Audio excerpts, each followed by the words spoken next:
नमस्कार दोस्तों, कैसे हो आप सब। आशा करती हूँ आप लोग ठीक होंगे। और सोहर गीत सुनाएंगे तो आप लोग सुनिएगा और बताइएगा कैसा लगा।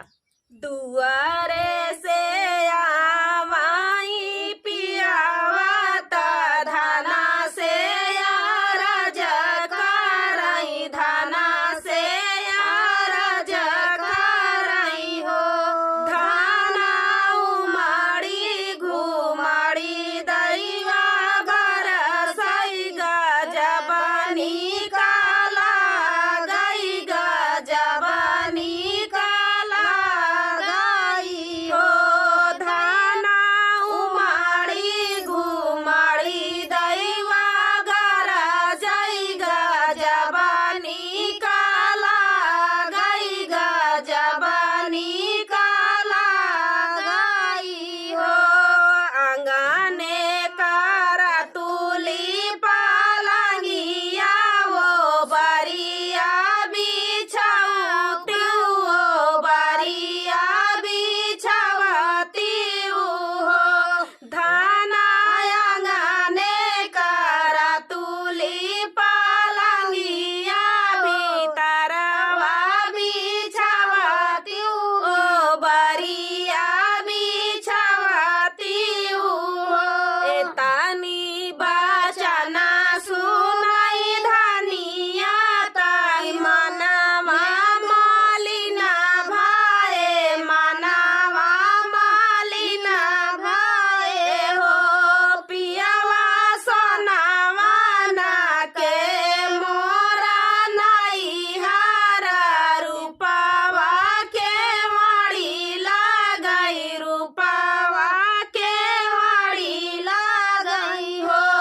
पिया साता बीराना कई बाहिनिया पालंगिया कैसे दासऊ, पालंगिया कैसे दासऊ।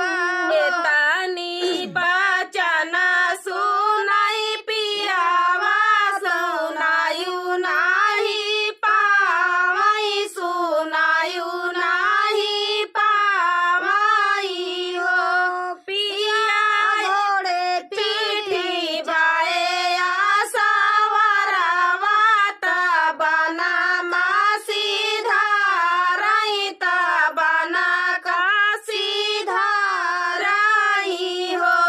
एक बना गए दूसरे बनाया वरती सरे, बनाया वरती सरे बना हो।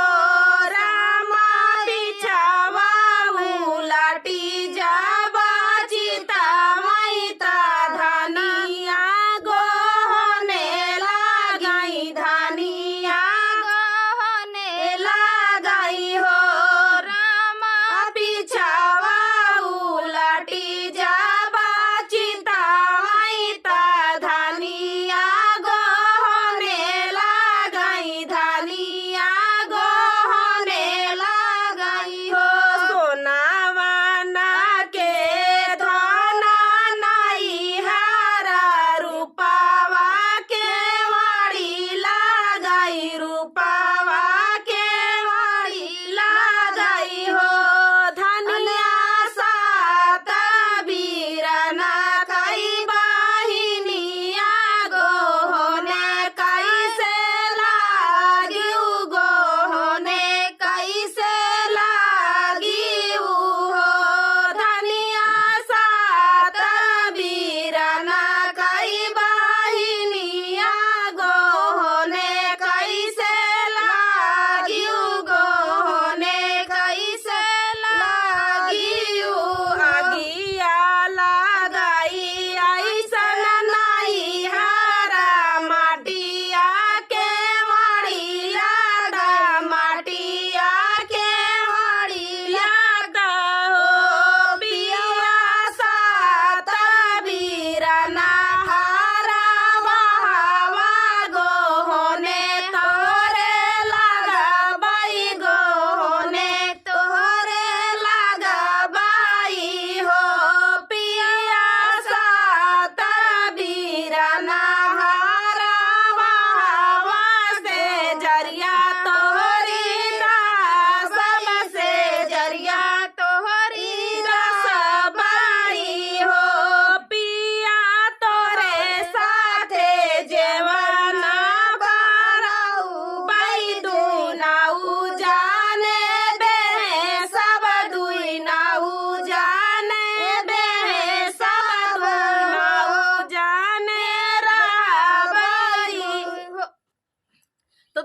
ये सोहर गीत आप सभी को कैसा लगा कमेंट में जरूर बताना। तब तक के लिए नमस्कार।